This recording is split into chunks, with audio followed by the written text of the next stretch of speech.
Welcome to our channel. Today we how to authorize HandBrake encodes for YouTube with batch presets, complete guide step by step clearly. Begin by launching HandBrake on your computer.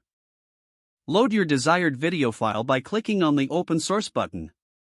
Once the video is loaded, navigate to the Presets section on the right side. Choose a batch preset that best fits your needs for YouTube. To create a batch encode, first, select multiple files by holding down the Control key and clicking on each video. After selecting the files, click on Add to Queue for each one.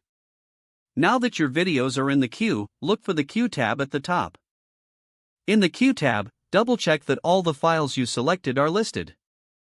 Before starting the encoding process, confirm the settings for the selected preset.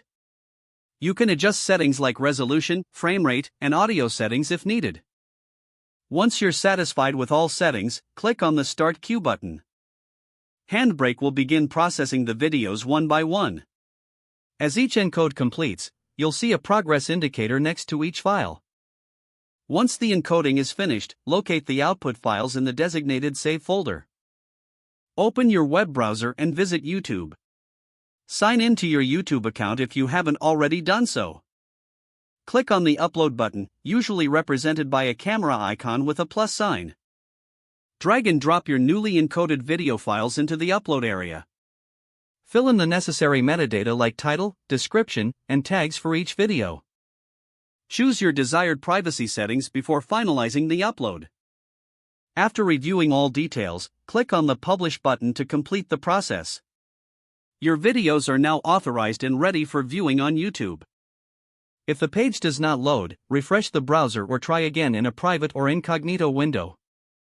Make sure you are using the correct email address, then retype it carefully to avoid small typos.